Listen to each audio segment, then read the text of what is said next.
Orang bilang Jakarta ini adalah barometer buat loncat. Buat loncat di pusat. Nggak usah kita begitu berpikir. Kita udah berbakti aja mau jadi gubernur ngelayanin masyarakat Jakarta. Sesimpel itu aja. Simpel. Jangan lo mikir mau jadi presiden, mau jadi wakil presiden. Timbullah friksi kan. Timbullah tidak harmonis. Mikir saya kenapa Pramono Anung? Iya, pasti itu pertanyaan itu, Bang. Jakarta akan pergi. Ibu kota pindah. Iya. Soeharto atau Jokowi?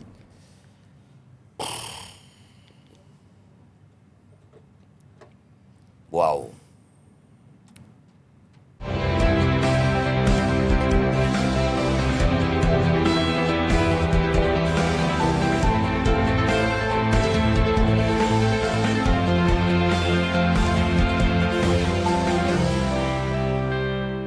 Jumpa lagi di podcast Keadilan TV bersama saya Jerry dan saya Arif. Wah, ini momen spesial podcast lagi spesial nih Keadilan TV nih.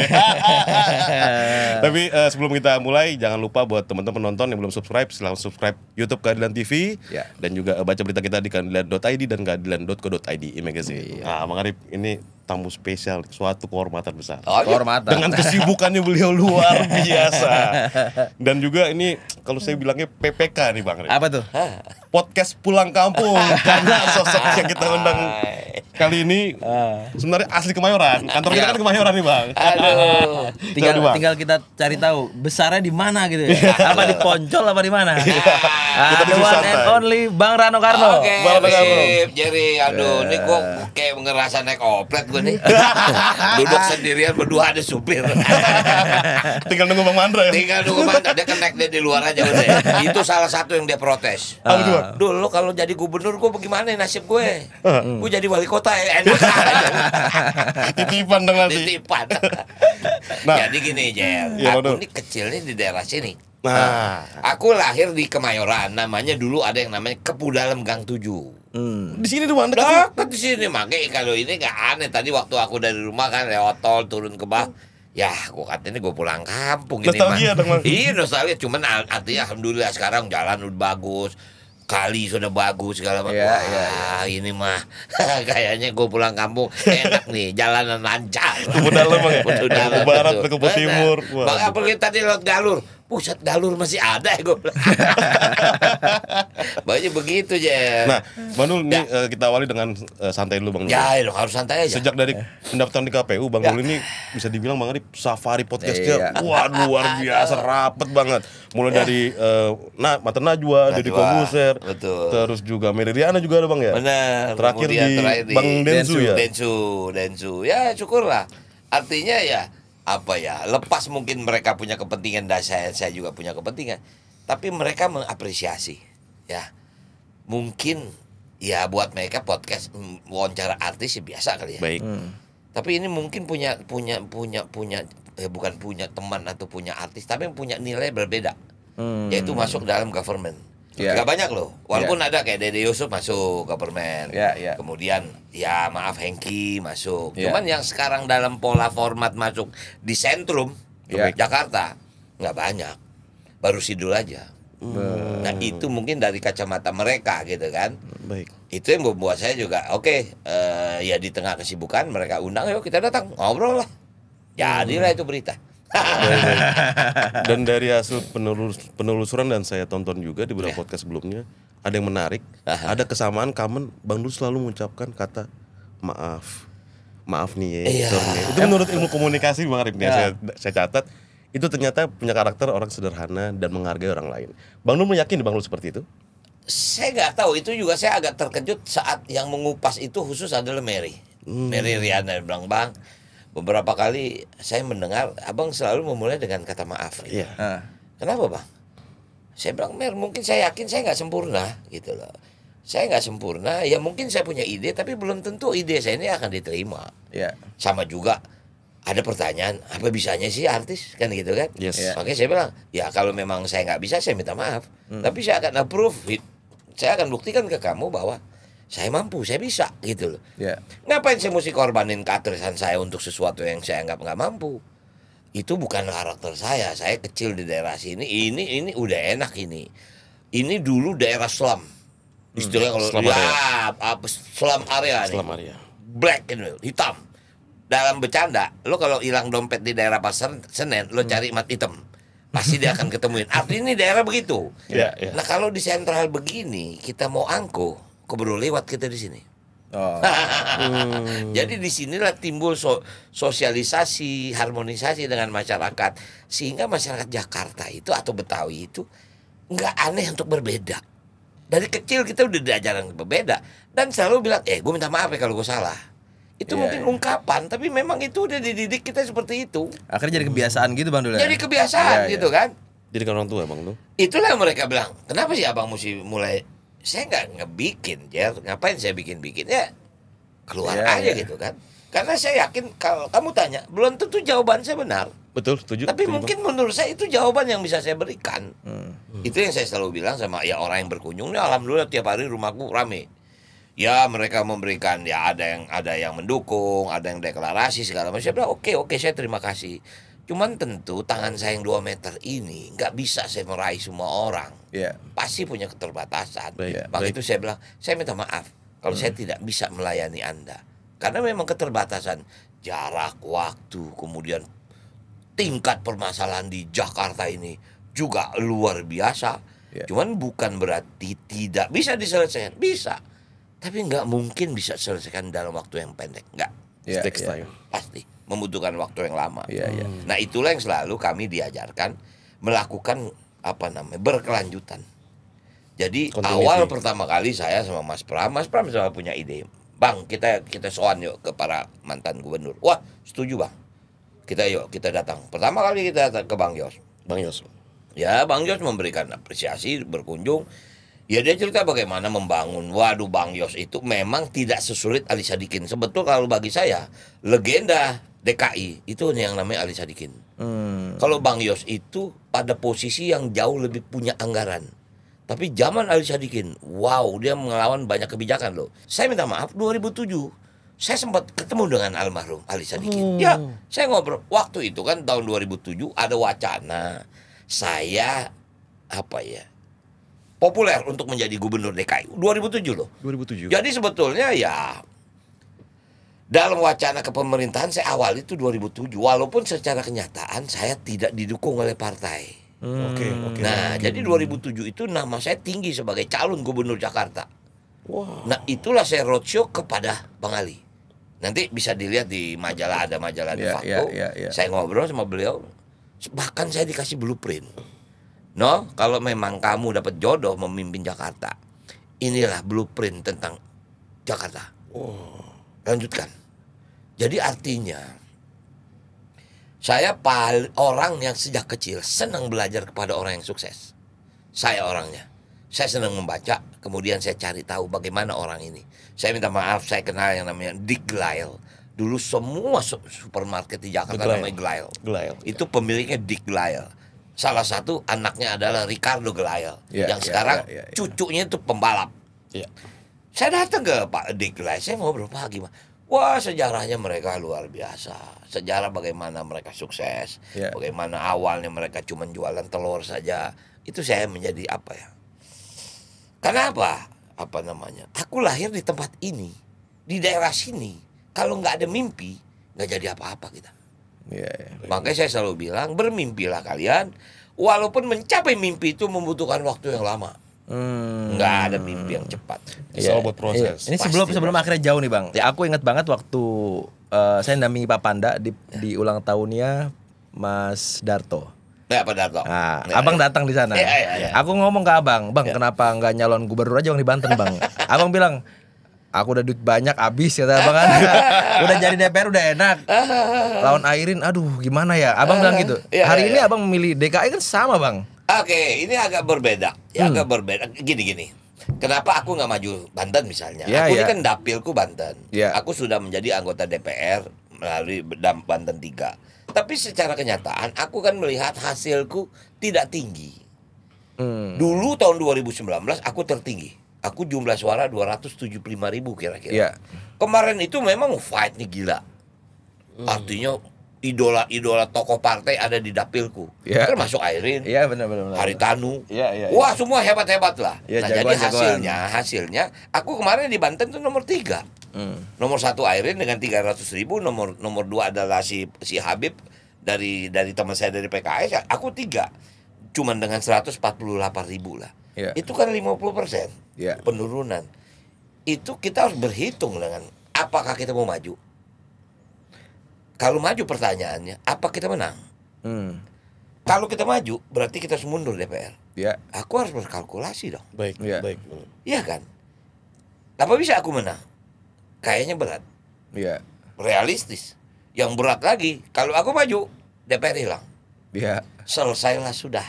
Makanya maaf, aku kemarin tuh pada posisi bukan nyaman ya. Saya lagi enjoy di Komisi 10 karena kita sedang membenahi tentang undang-undang pendidikan. Gitu kan. Sekarang kemarin tiba-tiba tentang UKT, uang kuliah tunggal. Tiba-tiba bot dari 2,5 jadi 17. Semua gegar dunia pendidikan. Semua kampus, semua.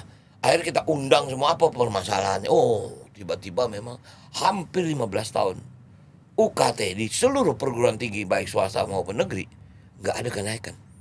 Anda bisa bayangin, maaf nih kalau kita boleh ngomong kotor sekarang, kencing dulu 500 perak, sekarang udah 2.000. Ada yang 500. Artinya bagaimana mungkin gitu kan? Nah, kita itulah sedang, waduh ini menarik. Kemudian kita bicara tentang pariwisata. Kemarin kebetulan aku di Komisi 10 kan, mitranya cuma 4. Kementerian Pendidikan Kebudayaan Ristek, kemudian Menteri Pariwisata Ekonomi Kreatif, Pemuda Olahraga. Ini kita lagi asik-asik nih. Olahraga, kita udah cemas tentang PON. Maaf nih, kita mungkin tidak mengungkap PON, tapi Komisi 10 cemas tentang PON Aceh dengan Sumatera Utara. Siap nggak ya? Siap nggak? Anggaran belum tuh waktu itu. Anggaran belum tuh. Infrastruktur mau dibangun bagaimana? Tiba-tiba anggaran cuma 800 sekian miliar. Apa cukup buat bikin stadion begitu, Pak? Maaf. Beberapa tempat PON berjalan, tapi kan pelayanan kurang. Heboh lah. Banyak venue belum selesai. Heboh lagi tentang masalah catering. Belum. Ini kan juga menjadi waktu itu concern kita. Nah, jadi singkat kata, yaudahlah. Aku di Komisi 10 aja. Itulah yang saya katakan kepada DPD DKI. Lagi itu si Bang Aming. Kemudian Eriko kan. Bang, gimana Banten? Udah dah. Gua nggak mau pusing lah. Gua nggak punya duit. Kita nggak usah ngomong munafik lah. Nggak ada yang biaya politik tuh gratis, nggak ada. Jadi aku nggak punya duit. Walaupun kebiasaan kita ini gotong royong. Cuman ini kan pilkada serentak. Jakarta seluruh pula. Indonesia. Mana mungkin partai bergotong royong? Walaupun partai tidak meminta sepeser pun uang kepada kita, tapi ya biaya kampanye ya kita dong. Makanya kan selalu dibilang, lo punya duit nggak? Bukan buat partai, tapi buat lo sendiri bisa nggak?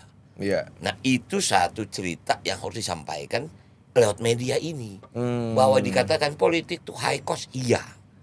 Cuman cost ini memang harus disediakan bukan buat kepentingan partai, tapi buat kepentingan kita sendiri.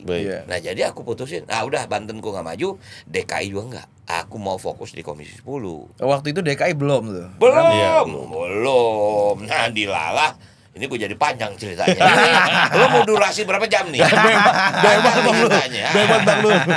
Aku kan sekretaris BKN, sekretaris Badan Kebudayaan Nasional PD Perjuangan. Ya udah ketahuan lah berkepribadian dalam kebudayaan. Itu yang sedang kita setting di DPP.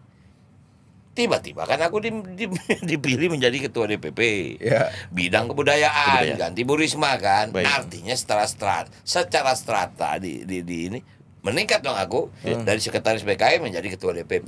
Nah, dengan ketua DPP ini walaupun bidang kebudayaan, tapi tugasnya ini kita mempersiapkan pilkada se-Indonesia. 500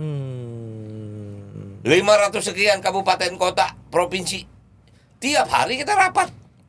Kita punya database. Oke, Sumatera Utara siapa? Sini, wakilnya siapa? Oke, lawannya siapa? Mapping kita mapping gitu kan. Kabupaten juga bagaimana? Semua kita mapping sehingga kita pada waktu menentukan apakah orang ini pantas untuk maju, itu juga kita menentukan. Walaupun semua jawaban ada di Ibu Ketua Umum, tapi yang dipikir Ibu Ketua Umum itu otoriter. No, dia menunggu. Menurut kamu gimana, no, Bu? Ini oke, Bu, tapi kelemahannya di sini. Berarti dia butuh orang yang kuat. Itu kita dikasih waktu untuk berdebat, bukan berdebat, memberikan masukan. Buat apa kita ada di DPP kalau kita tidak memberikan masukan?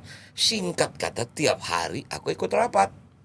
Mengurus persiapan pilkada DKI, pilkada Indonesia. Ya, serentak ya. Aku udah dalam hati, mudah-mudahan enggak, mudah-mudahan. Ini saya ngomong nggak bohong.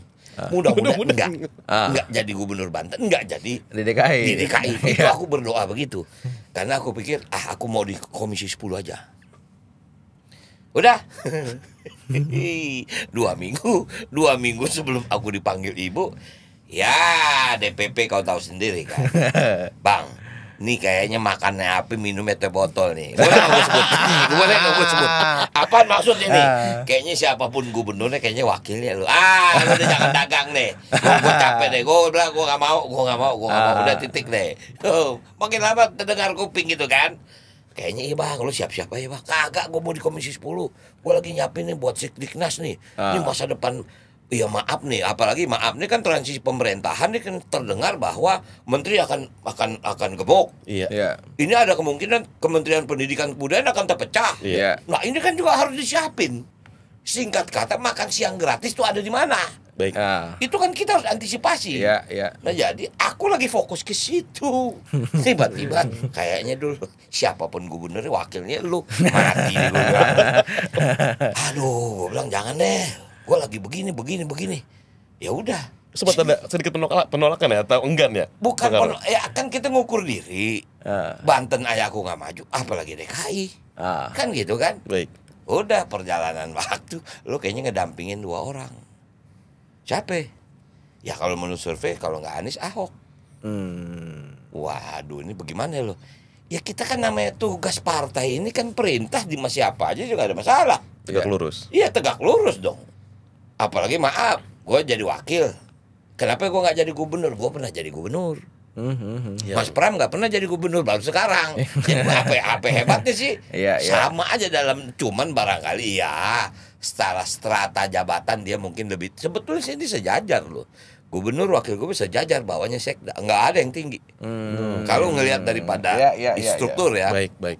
Artinya gubernur tanpa wakil gubernur, kalau nggak ada disposisi wakil gubernur, dia juga keputusan dia bisa pincang gitu. Jadi nggak bisa dianggap ban serep. Nggak bisa. Ban serep itu kalau maaf gubernurnya ini biasanya persaingan politik. Iya. Ini partai ini wakilnya ini, gua nggak kasih lu kesempatan naik. Ini sebetulnya itu wajar gubernur nggak bisa, dia disposisi pertama ke wakil. Iya. Wakilin ya, gue nggak bisa. Nih, tapi ada juga gubernur nggak disposisi ke wakil, langsung ke sekda. Wakilnya ini merasa ya kan ada gue. Mestinya gubernur disposisi ke wakil gubernur, wakil gubernur nggak bisa disposisi ke bawah. Sekda ya. Itu mekanisme kepemerintahan. Nah jadi sebetulnya istilah ban serep ada juga, yaitu tadi. Kalau bicara kepentingan politik, memang pemerintahan itu juga nggak lepas daripada bahasanya politik. Ya. Tapi kalau mau berjalan secara normally, struktur ini udah berjalan. Demi kepentingan seorang wakil gubernur nggak akan dia menjadi gubernur. Ada batasan. Seorang gubernur dia bisa menjadi wakil gubernur. Tapi kalau dia pun tidak menghargai ini yang jalan pincang, tiba-tiba di tengah jalan tidak harmonis. Ada beberapa kasus wakil gubernur, wakil bupati, wakil mengundurkan diri misalnya. Karena merasa tidak dikasih kesempatan. Itulah dibilang namanya ban serep. Sebetulnya itu. Yang menjadi korban warganya. Warga pemerintahannya, masyarakatnya, program yang nggak bergerak. Itu sebetulnya yang membuat kita nggak dewasa dalam ilmu kepemerintahan. Jadi sebetulnya itu nggak ada yang istimewa hebat-hebatan. Gitu. Tadi ada yang saya garis bawahi statementnya Bang Dul. Clear di konfirmasi sama Bang Dul, Bu Mega itu tetap mendengar ya, nggak otoriter ya Bung Rano. Bang Dul ya. Setiap hari kita rapat. Walaupun mungkin tidak setiap hari Ibu Mega ikut rapat. Tapi DPP ini kan memberikan laporan. Oke, menurut ini bagaimana? Wilayah ini waduh capek kita sampai Zoom segala macam. Coba calonnya kita datangin ke sini, ngedatengin calon dari sana kan juga dengan biaya kan. Berarti dia harus biaya sendiri. Dia datang ke kantor DPP, belum tentu dia dipilih. Kita mau tahu dulu dari visi misi kalian bagaimana? Bagaimana kesanggupan Anda? Baik. Gitu loh. Jadi Wah, bukan tidak demokratis, tidak. Tapi maaf, kalau sudah keputusan ketua umum, jangan Anda lawan. Ya. Buat apa kita memberikan hak prerogatif kepada beliau? Kalau kita misal tiba-tiba beliau memutuskan, kita lawan. Konsekuensinya silakan mundur. Pindah ke bus lain. Itu hak. Nah, artinya itulah yang terjadi. Nah, jadi singkat kata, aku udah merasa, udahlah ini tidaklah. Aku udah bilang sama DPD DKI, gue bilang enggak, gue nggak mau Jakarta. Udah, singkat, gue mau lagi fokus ke ini. Udah, tiba-tiba hari Senin itu aku harus ke Bali. Karena ada kunjungan kerja Komisi 10. Baik. Kebetulan cucuku studi tour. Udah kita liburan dah. Libur ya. Udah dong, pesen tiket 10. Bayangin anak, bini, cucu, mantuk ngikut total 10 orang. Pesen tiket. Rombongan itu dah. Rombongan orkes gua bawa kan. Pesen kamar segala macam, nyewa mobil, udah agenda perjalanan hari ini ke sini, makan bebek ini segala macam, ntar main pantai segala. Senin berangkat subuh, tiba-tiba Minggu sekjen nelpon. Mas, perintah tidak boleh meninggalkan Jakarta, mati nih gue bilang. Aduh, Mas, aku mesti ke Bali, Mas. Enggak ada perintah tidak boleh meninggalkan Jakarta. Aduh, Tanda kutip Bang Nul dicekal. Iya, kita bingung. Apa Keluar ini? Jakarta. 2 minggu kan bisik-bisik tetangga. Iya. Ya kan? Minumnya apa, makannya apa, minumannya Rano Karno kan gitu kan. Iya. Cuman kan kita mikir, cuman ada 2 nama. Kalau nggak Anies, Ahok. Ini kan survei, Bang Anies tinggi, nomor 2 Ahok. Iya. Dia tanya, dulu kira-kira sama siapa? Ya, gue kalau memang dipilih sama dua-duanya gue bisa. Gue udah wakil jadi wakil mah gue udah 2 kali. Gue udah wakil bupati, gue wakil gubernur. Jadi buat gue yang namanya wakil, gue tahu ya tugas wakil begitu. Udah jangan jadi gubernur, ntar lo sabar. Jadi artinya gue paham, gue nggak merasa terhina posisi gue pernah jadi gubernur dan sekarang jadi wakil. Enggak. Itu penugasan. Oke, singkat kata. Betul, Bang. Dipanggil aku sama ibu. Aduh. Sebetulnya itu ini benar ya, aku udah ngomong di beberapa media. Iya, Bang Nul. Aku udah ngomong sama istri kan, ini bagaimana kalau aku maju? Ya istri semua bilang ya terserah kamu. Kalau kamu siap segala. Tapi aku bilang ya udahlah, sebetulnya kalau aku memang harus milih, aku mau udah deh di Komisi 10 aja. Karena maaf lah, umur juga udah 63 gitu kan. Baik. Aku mau ya udah dah selesai ya, mau santai-santai juga lah. Ya masih mau syuting, udah bikin naskah, udah bikin sidul gak. Kita udah persiapan syuting gitu kan. Makanya paling ngamuk Mandra nih. Nih enggak sidul enggak jadi, gua bagaimana nih? Bang Mandra paling ngamuk. Makanya ntar kalau lu undang dia khusus, dia paling ngamuk. Walaupun dia bangga juga. Makanya dia bilang, waduh lu kalau jadi wakil gubernur, gue jadi wali kota ya kan. Gua kan tuh sekolah kagak kelar menjadi wali kota. Jadi singkat kata aku udah bilang, istri bilang udah deh terserah kamu. Saya bilang udah, saya pada posisi mau siap. Bu, saya nggak bersedia. Apapun konsekuensinya, saya siap menerima konsekuensinya. Itu sebetulnya. Wah. Serius ini. Tapi itu diutarakan ke ibu? Enggak sempet. Jadi dalam benak itu begitu. Jadi aku udah ngobrol, ya maaf, ngobrol sama istri, ngobrol sama tim. Bang, kalau abang misal nolak, konsekuensi gini-gini. Kalau abang terima, konsekuensi gini-gini. Ya udah.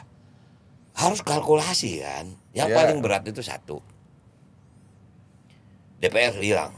Iya. Ya kan? Maaf, menang belum pasti. Iya. Kan kita mesti ngitung dong. Iya. Udah maju nggak menang DPR hilang, terus kita kemana? Bukan kenyamanan, cuman ide ini mau nyampe kemana? Betul.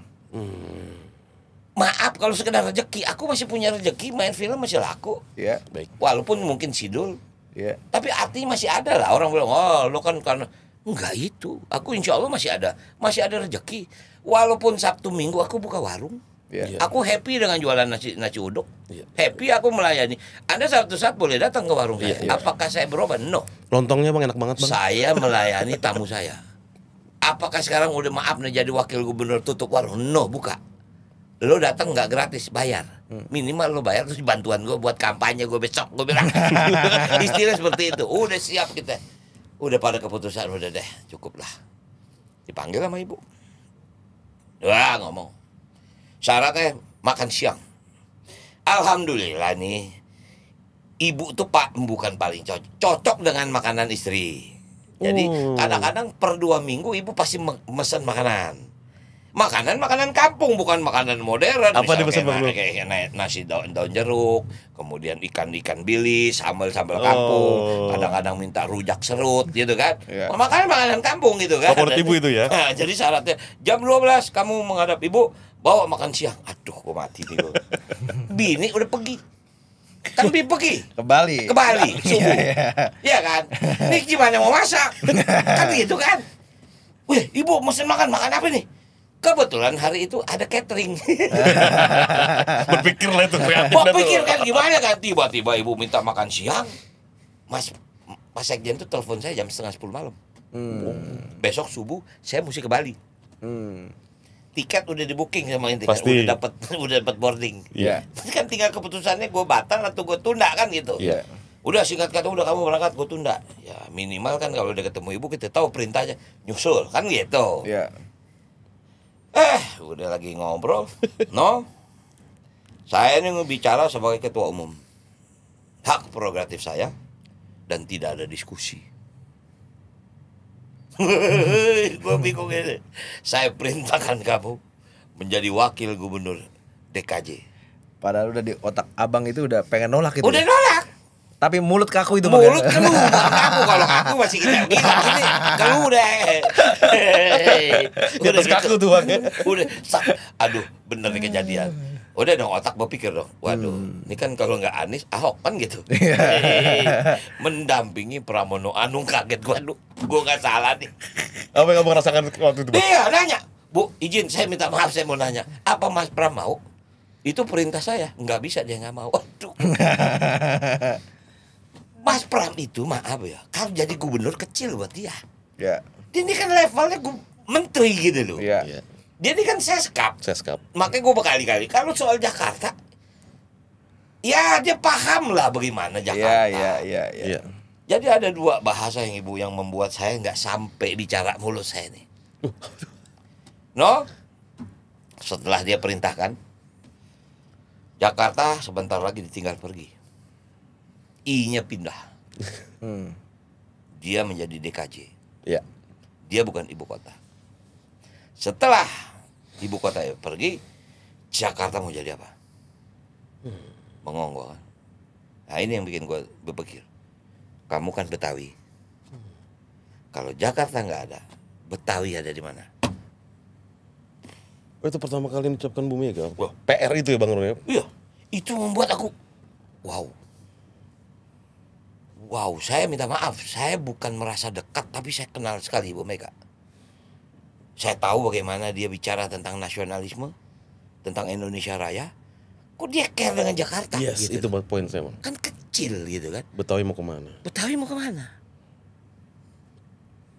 Wah, kalau emang itu udah perintah Ibu, saya bismillah. Saya nggak ngomong lagi, saya nggak bersedia. Cuman yang dia bilang, pasti kamu nggak punya duit kan? Tahu aja Bu. Tapi abang nggak expect ya bahwa ibu tuh akan nyinggung soal Betawi taruh di mana, nggak expect gitu ya? No, Cukup kaget berarti Bang. kaget saya. Saya nggak tahu, mungkin ibu tahu dia penonton Sidul. Yeah. Dia tahu Benyamin. Iya. Dia tahu Mandra, dia tahu ya ibu tuh penonton TV sebetulnya. Yeah. Mungkin kita anggap dia nonton TV, dia suka nonton TV. Saya berpikir, kenapa mesti ibu berpikir gini? Udah, kamu ketemu Mas Pram. Ngobrol sama dia. Di jalan, saya bilang, siapa Bu? Di jalan saya mikir kan, ini kok Mas Pram ya? Kenapa bukan Anies, kenapa bukan Ahok kan gitu kan? Iya. Kenapa Mas Pram? 2-3 hari aku baru dapat jawaban kenapa Mas Pram. Jadi waktu aku ketemu Mas Pram bilang, Bang, percaya nggak sama aku? Oh, percaya Mas. Mestinya kamu jadi gubernur, bukan saya. Saya bilang, Mas, saya pernah jadi gubernur, Mas belum pernah jadi gubernur. Saya naik gubernur, saya mah buat jadi wakil gue nggak ada masalah. Tapi yakin Mas, yakin. Mikir saya, kenapa Pramono Anung? Iya, pasti itu pertanyaan itu Bang. Oh, Jakarta akan pergi, ibu kota pindah. Iya. Jakarta akan kemana? Ini harus di-manage yang benar Jakarta ini.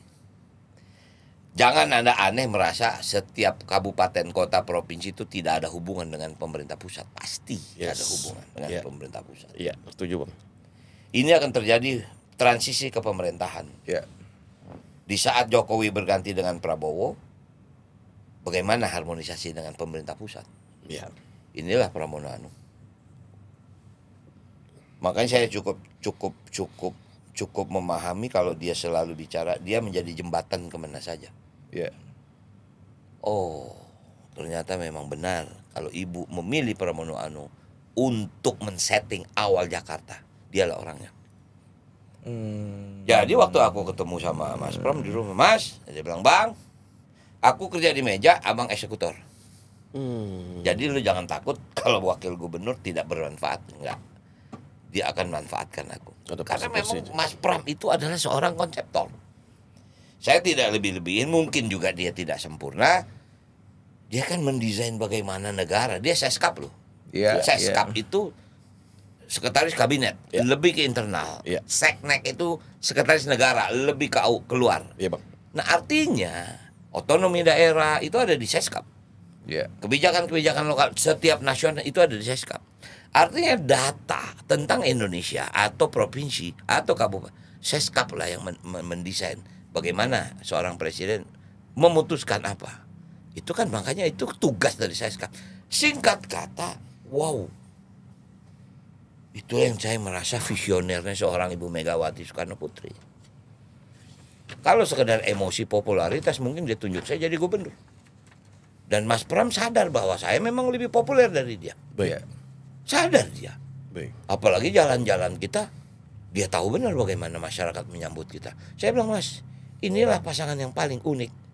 Kalau berhasil saya jadi sejarah, kalau nggak berhasil saya nggak bikin malu kampung saya. 11 tahun saya ngurusin Banten, masa saya nggak bisa ngurusin kampung saya?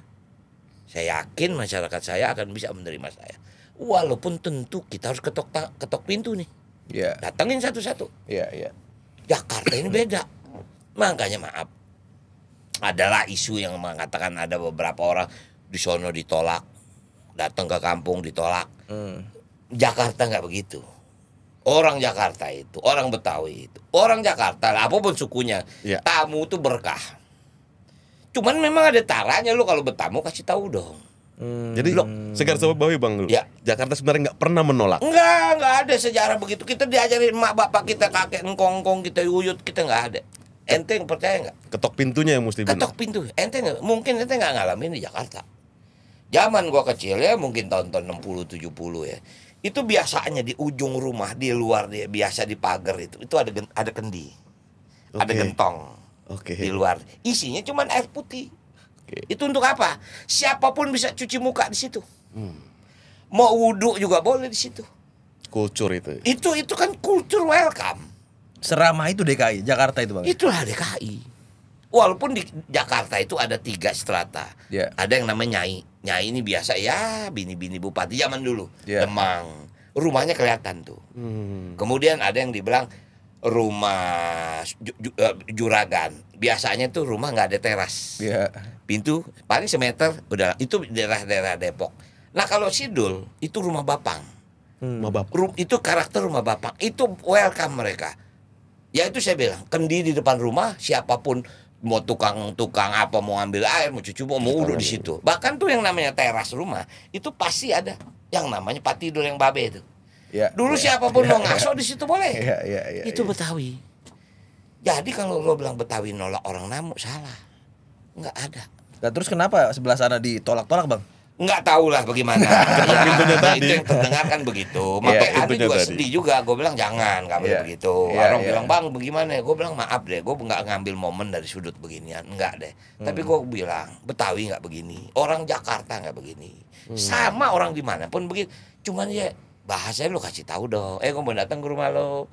Jadi kita bisa siap nih, lo bisa ngopi apa biasa minum teh gitu kan. Jangan lo datang, gue kan nyediain makanan. Malu kayak gue sekarang datang jam 1:30 belum makan siang. Malu. Kita minum dulu berarti Bang. Kita minum dulu. Kan artinya begitu. Kodenya emang pas-pas banget.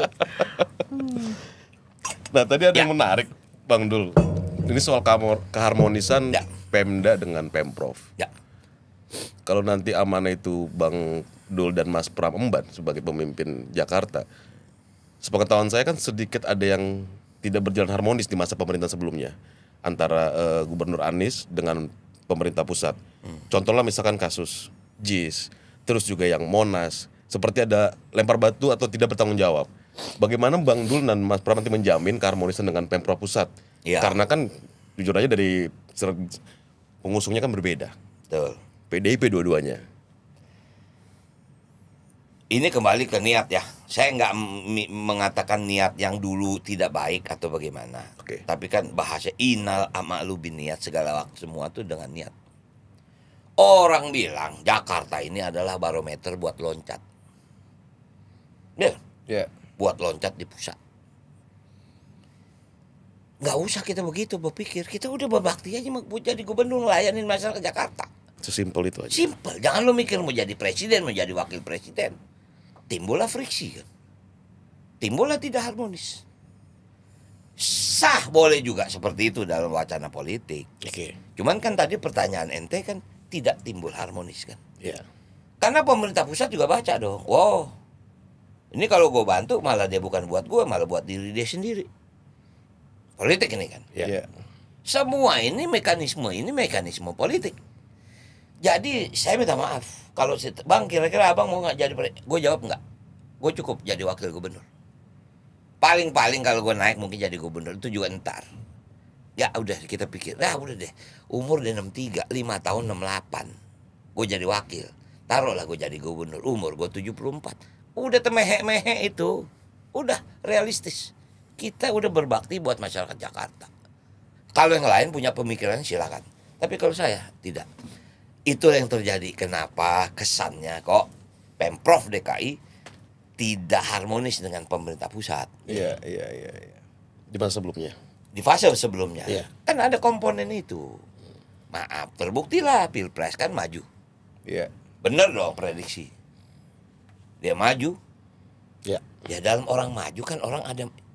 Lu main catur ada strategi apalagi dalam peta persaingan nasional. Iya. Kan pasti ada strategi dong. Iya. Cuman jangan sampai strategi ini mensengsarakan masyarakat. Walaupun pasti masyarakat sengsara. Tiba-tiba jalan udah mesti jadi, anggarannya kurang. Iya. Tiba-tiba misalnya di situ ada program APBN nggak dikerjain. Itu realita aja. Itu realita. Itulah makanya diperlukan harmonis dengan pemerintah pusat. Iya. Dan selalu warga jadi korban, Bang. Dan selalu masyarakat jadi korban. Itu yang sudah harus selesai di kita ini. Kalaupun dia jadi, itu garis tangan. Jangan kita nyiapin, nggak fokus. Iya. Kita nggak fokus. Maaf, kita ntar kasih beasiswa. Bukan karena kita nyiapin mau jadi. Enggak, karena memang beasiswa dibutuhin. Kalau kita misal mau bikin pendidikan maju, karena memang pendidikan diperluin. Iya. Bukan semua orientasi ke sana. No, walaupun nanti satu saat ada pertanggungjawaban. Makanya sebetulnya yang namanya dimanapun presiden, gubernur, wakil gubernur semua pasti selesai dia akan menyerahkan pertanggungjawaban.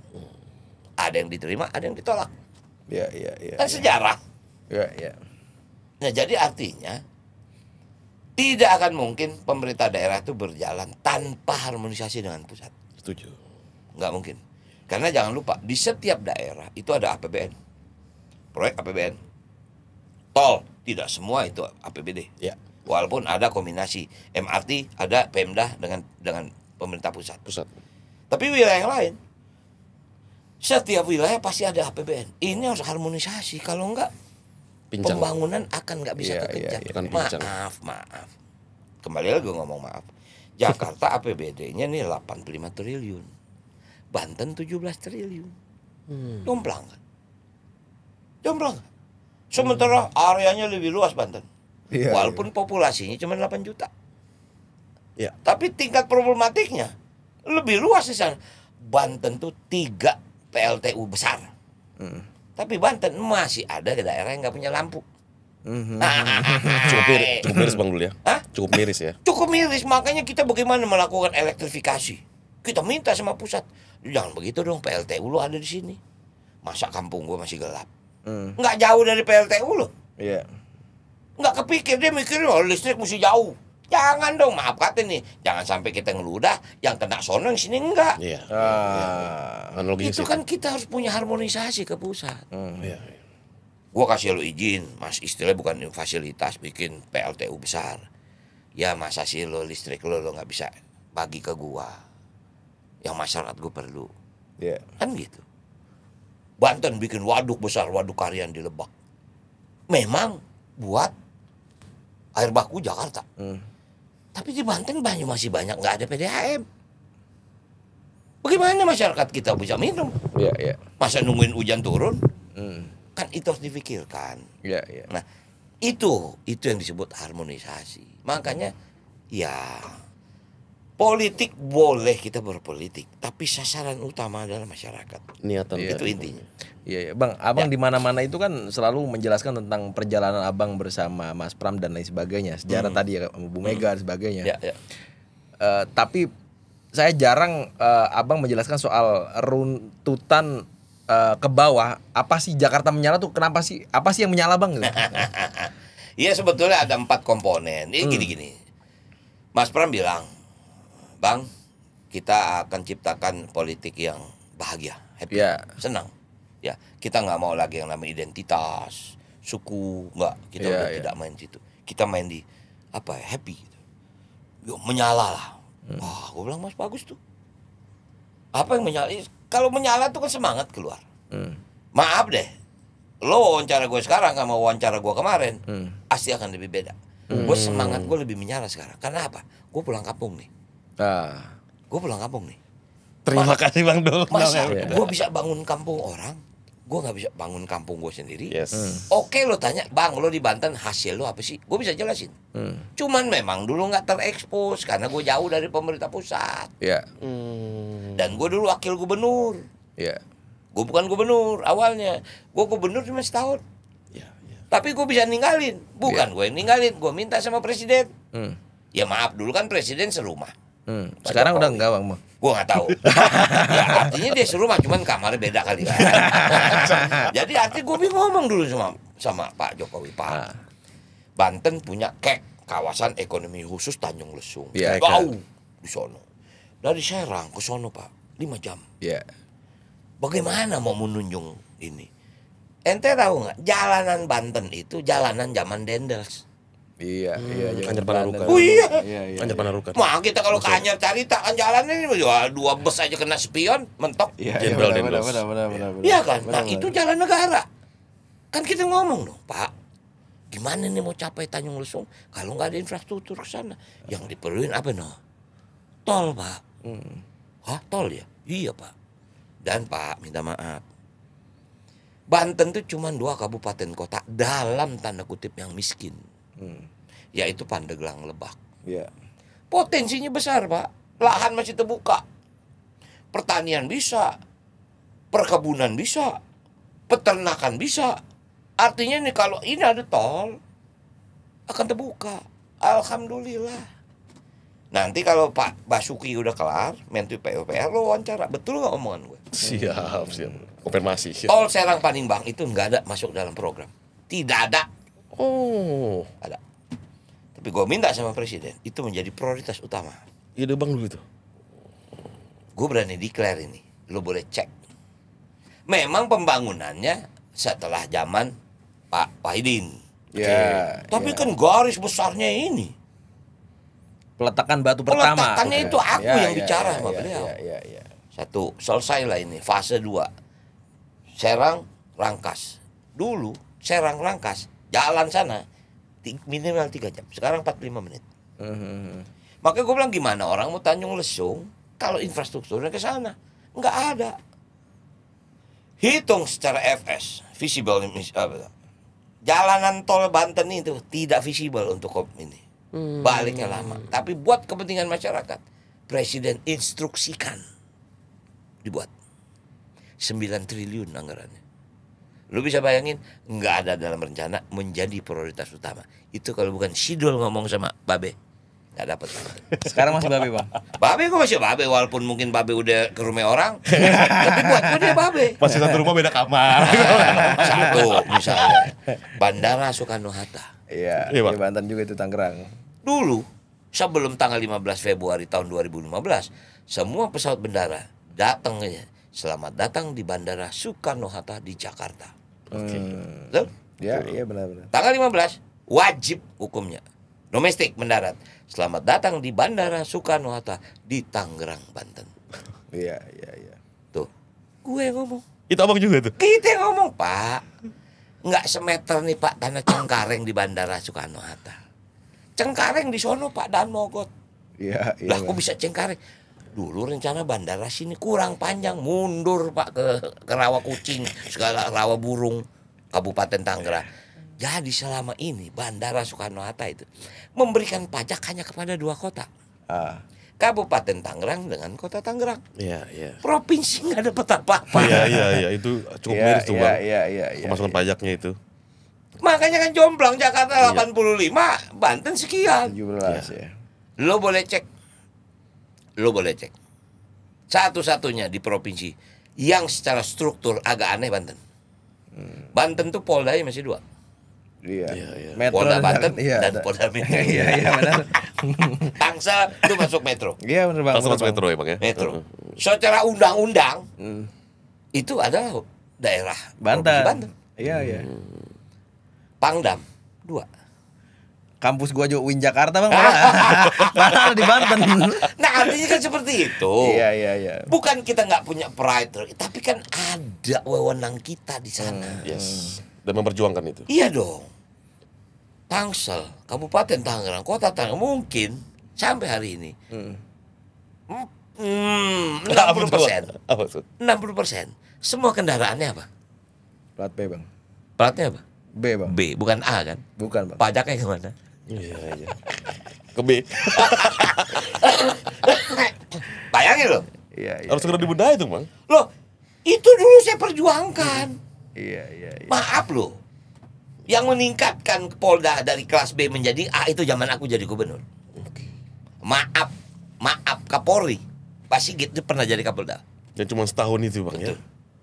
Boy Raffi Ahmad pernah jadi Kapolda. Iya. Cuman ini kan memang menarik kepentingan nih antara Jakarta dan ya bayangin kalau Banten lepas ke Jakarta berapa banyak potensi pajak hilang. Nah sekarang gue jadi wakil gubernur, mikir juga kan, waduh pajak gue hilang.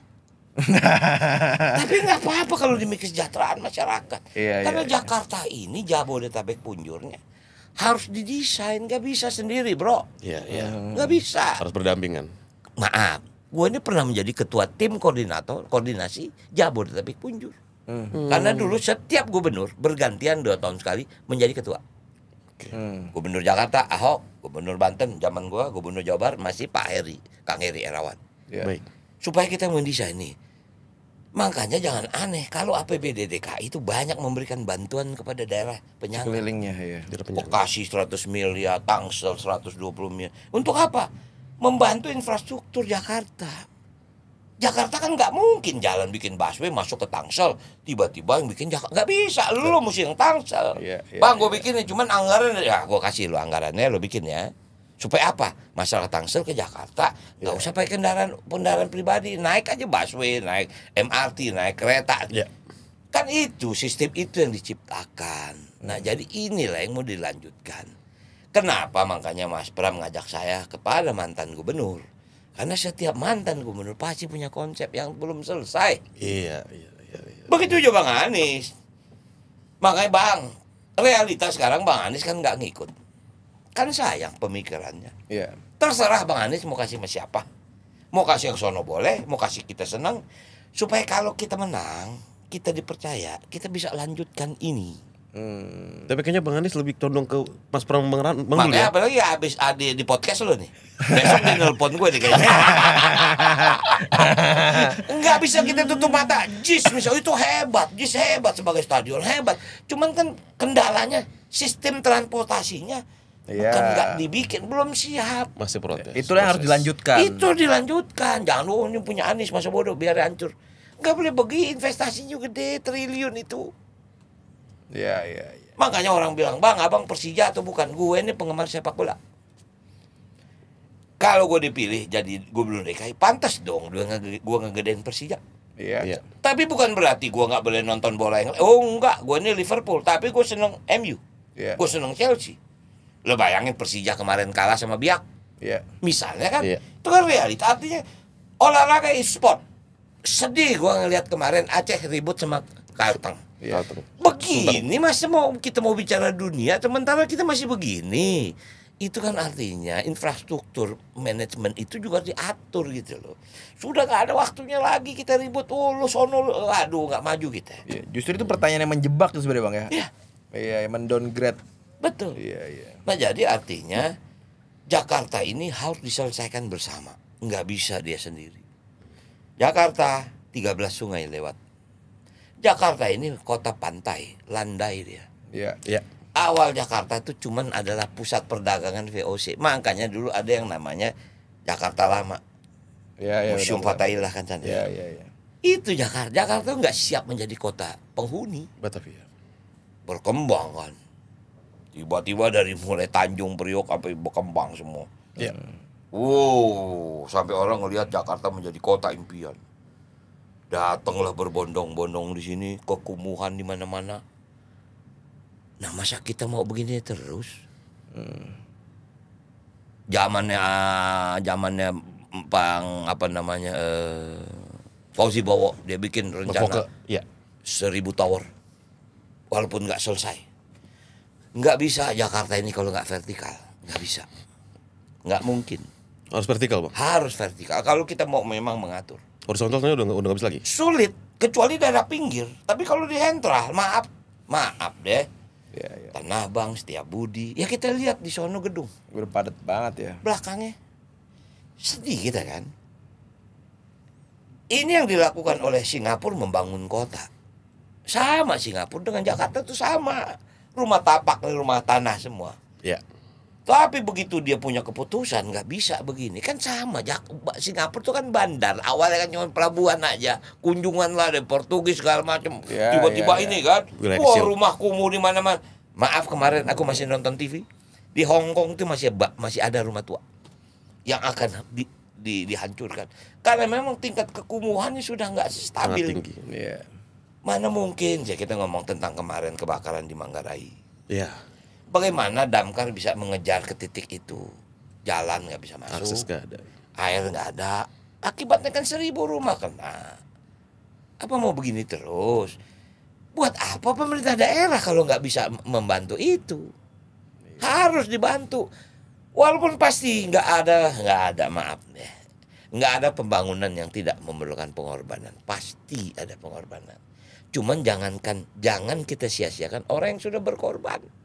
Itu harus menjadi prioritas utama untuk dia nikmati. Jangan kita bangun misal di sini tanah tinggi kita bangun begini orang yang tinggal maaf bukan berarti nggak boleh yang dari Bogor Bekasi yang tinggal ini dulu dong kita kasih fasilitas utama mereka dulu. Iya dong. Itu jadi program prioritas utama Mas Pram Bang Rangga. Salah satu tentang rumah susun udah terbangun. Manggarai ada rumah susun tapi sampai sekarang nggak ada yang masuk ke situ. Iya. Kenapa ini? Satu, kan memang ini kultur kita ini kan nggak biasa tinggal di rumah susun. Kita kan biasanya itu kita harus rubah habit ini. Memang nggak mudah. Harus dilakukan sosialisasi. Memang, ya maaf kemarin aneh ya ini yang memang perbedaan rumah susun. Memang lama dari tahun dia bangun dari tahun 80 sekarang kan pasti udah hancur, udah kumuh segala macam kan. Kemudian oke lah, kalau masih lantai 5 masih tangga. Tapi kalau di atas itu orang naik tangga, kan siapa yang mau tinggal di rumah susun? Iya. Dulu lift mahal, Iya. eskalator mahal. Jadi masalah juga. Sekarang, ente boleh lihat jembatan penyeberangan orang, udah ada yang pakai eskalator.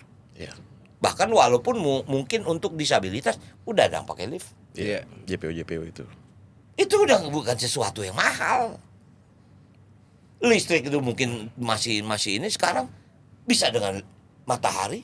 Banyak sumber yang bisa dilakukan. Iya. Intinya semua program itu bisa dieksekusi. Sangat bisa dieksekusi. Sangat bisa dieksekusi. Terlepas dari APBD mungkin Terlepas cukup atau dari, enggak. tapi yang pasti nggak akan selesai dalam satu periode. Tidak akan selesai dalam satu periode. It takes time. Dan itulah harus dilakukan. Siapapun gubernurnya, lakukan pembangunan berdasarkan berkelanjutan. Nah, nanti Turap, maaf, misal Turap zaman Ahok dia sekian kilometer. Maaf, begitu Bang Anies tidak dilanjutkan. Mungkin Bang Anies waktu itu lebih ke resapan misalnya. Sebetulnya turap dilanjutkan, resapan dilakukan. Kita lihat banjir Kanal Timur kan bagus. Iya. Ya kan? Jangan itu dulu dia gue nggak mau. Itu udah nggak bisa lagi sekarang. Apalagi ada medsos begini. Cepet bener kan. Komennya kan lebih tajam dia. Iya. Nah jadi kira-kira seperti itu. Nah nanti Bang Dul sama Mas Pram kalau memang nanti jadi terpilih sebagai gubernur dan wakil gubernur Jakarta, ini kan mencetak sejarah nih Bang. Pasangan pertama di era DKI menjadi DKJ. Ya. Kan begitu kan. Kira-kira program prioritas apa yang pertama kali langsung dieksekusi begitu menjabat? Oke. Ini juga harus kita sampaikan. Kita punya visi misi. Mas Pram udah bicara tentang misal satu, konsep CCTV di setiap RT. CCTV. Oke. Kemudian meningkatkan insentif RT RW. RT dulu cuma 2 juta, sekarang mau jadi 4 juta. RW dulu 2,5 juta, mau jadi 5 juta. Misalnya. Kalau gue ingin ciptakan balai rakyat lagi. Balai rakyat. Ya, dulu balai rakyat di setiap kecamatan loh.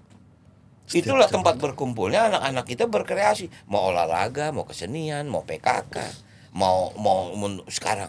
Artinya kalau memang sekarang ini semua sistem, artinya gini loh.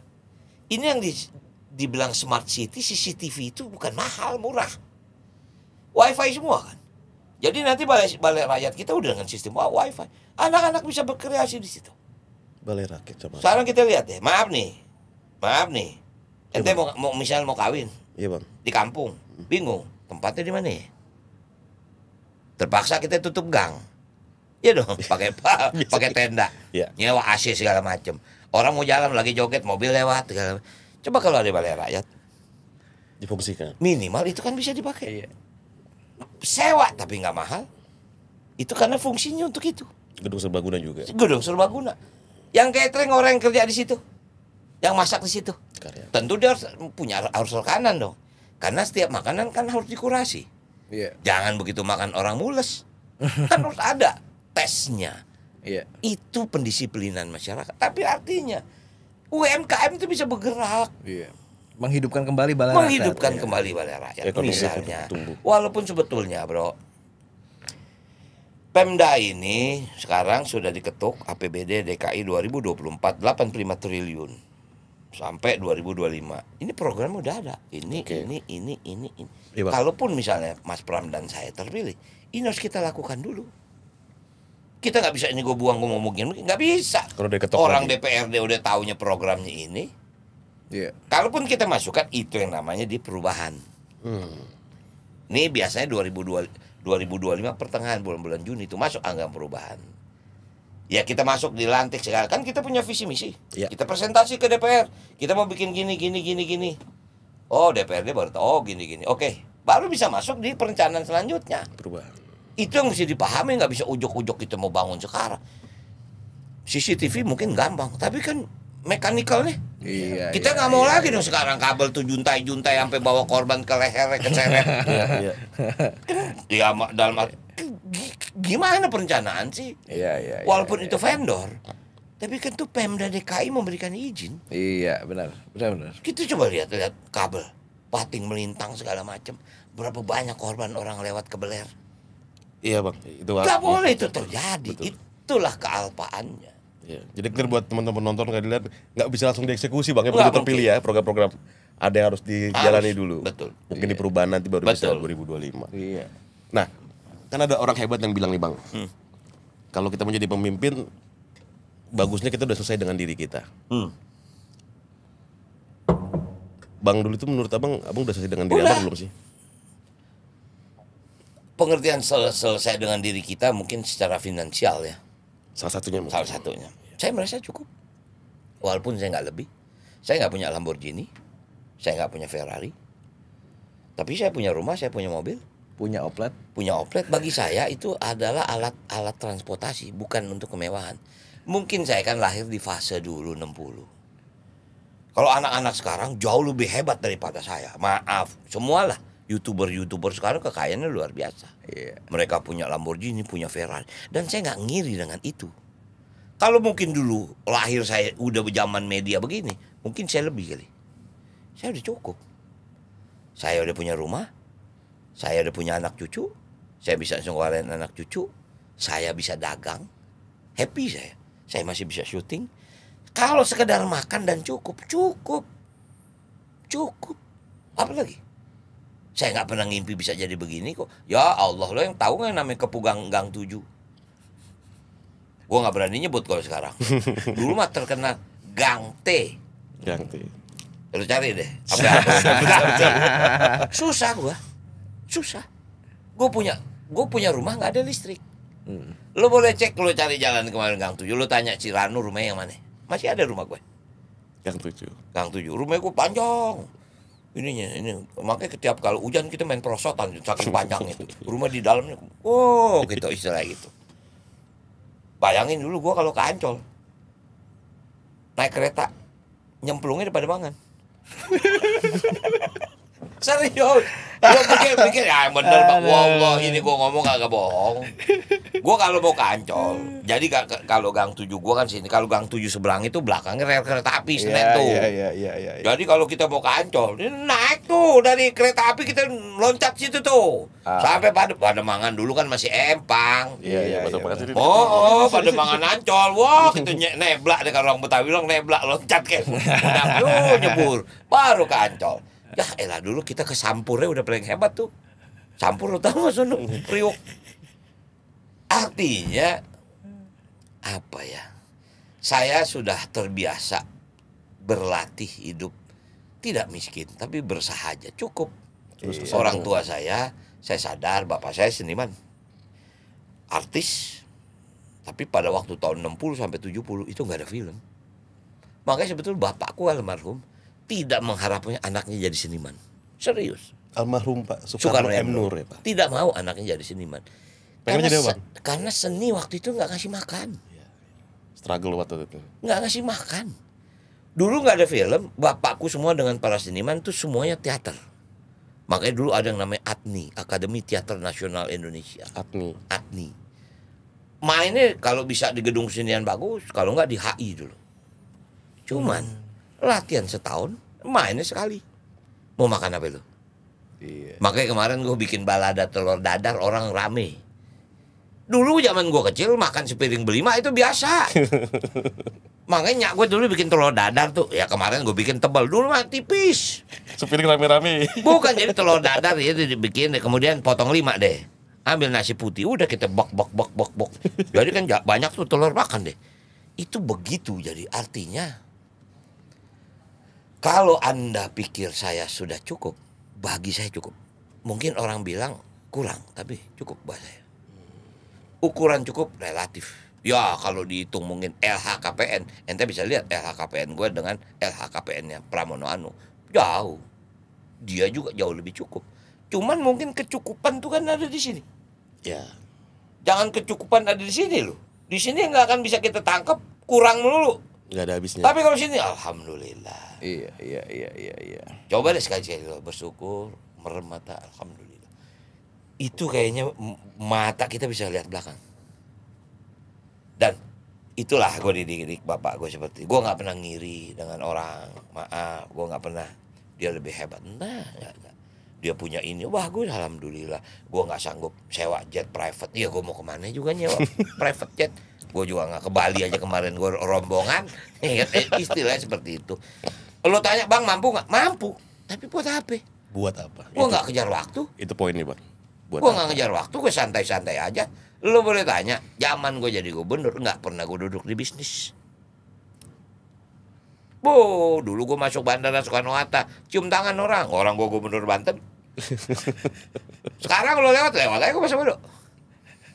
Ya kadang-kadang petugas bang lewat sini, enggak, gue bukan pejabat, udah, nggak ada masalah. Walaupun gue kaget di Terminal 3 lo lihat foto gue ada, gue kaget tuh, udah nggak pakai izin foto gue ada. Minimal kan lumayan juga kan, foto gue ada di bandara nih. Cuma itu aja yang bikin kita happy gitu loh. Iya, aku penasaran baru, siapa sih tokoh yang menginspirasi Bang Lu dalam menjalani hidup? Aduh, gue banyak belajar. Banyak gue belajar. Artinya guru-guru gue maaf lah. Inilah mungkin anak-anak sekarang yang nggak kenal Benyamin. Gue masih kenal Bing Slamet. Gue masih kenal Pak Kuncung. Masih tahu yang namanya Marlia Hardi. Masih tahu yang namanya Mokhtar, Raden Mokhtar. Masih kenal Mak Uwo. Mak Uwo tuh maknya. Masih kenal Vivi Yang. Wah, itulah guru-guru gue. Itulah yang membuat apa ya? Apa ya? Makanya gue jadi gini. Gue sampai hari ini nih, gue minta maaf deh. Gue minta maaf nggak jadi tolak ukur. Jam berapa gue janji di sini? Jam 11 Bang ya? Jam 12. Jam berapa gue sampai di sini? 12:20. Nah, artinya gue tuh nggak pernah mau terlambat jauh. Karena kadang-kadang gue datang lebih dulu. Karena gue tahu yang senior akan nunggu. Sekarang, di calling jam 8, datang jam 4 sore. Iya. Itu.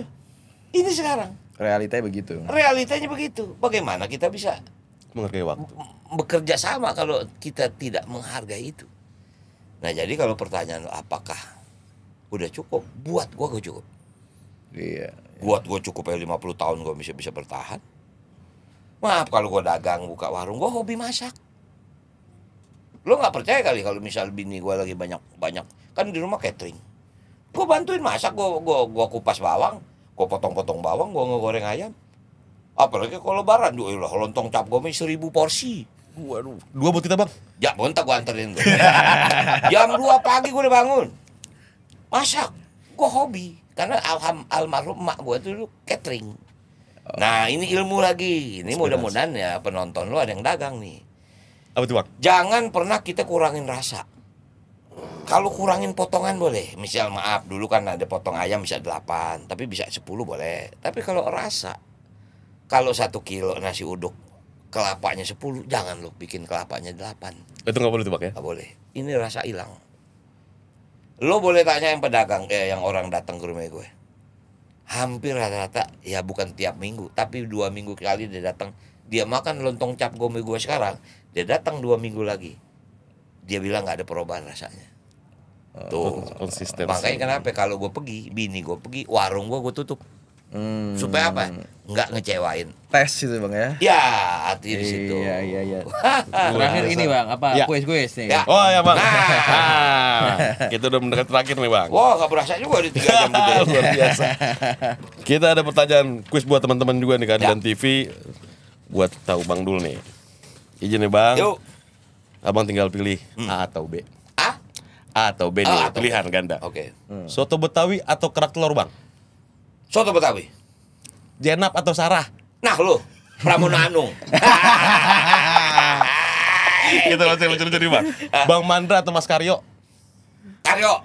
Mas Karyo? Gue gak demen kalau Mandra. Program makan bergizi gratis atau program mobil curhat? Ya kalau memang terpaksa pilih ya makan gizi gratis. Soalnya kalau program mobil curhat, yang curhat ntar supirnya. Lu pikir di Jakarta enak jadi supir? Infrastruktur dulu atau pendidikan dulu? Infrastruktur. Infrastruktur. Kenapa Bang? Ya, infrastruktur. Pendidikan itu kan juga bagian dari infrastruktur. Bangunan sekolah itu infrastruktur. Iya. Oke. Gitu. Internet itu infrastruktur. Iya. Tinggal fungsinya untuk apa? Iya. Nah, jadi artinya infrastruktur itu kan dalam pembangunan itu kan pembangun kita apa? Apakah fisik atau manusia? Kita perlu pembangunan fisik, tapi kita juga perlu bangun manusia. Nah jadi kan itu kenapa gue bilang gue perlu balai rakyat, karena akan ada kegiatan manusia di sini. Baik. Kita siapin manusia dulu, tapi nggak ada tempat, percuma juga. Iya. Terakhir Bang. Ya. Leadership soal kepemimpinan. Soeharto atau Jokowi?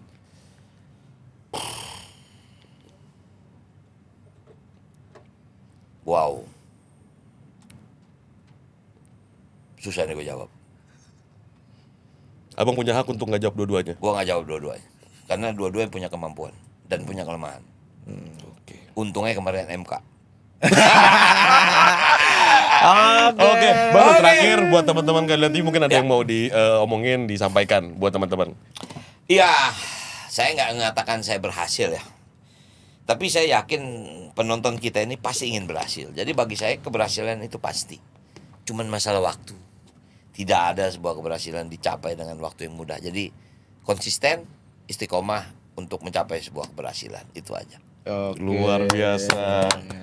Terima kasih banyak Sama-sama, Bang Rano Judul Karno atas Sama-sama, waktunya. terima kasih. Sehat selalu buat keluarga Amin, juga amin, dan lancar amin, untuk amin. program pilkadanya. Amin. Oke teman-teman Keadilan TV, luar biasa podcast bersama Bang Dul, Bang Rano Karno, dan silakan kirim komentar dan jangan lupa subscribe di YouTube Keadilan TV. Tunggu kita di podcast berikutnya.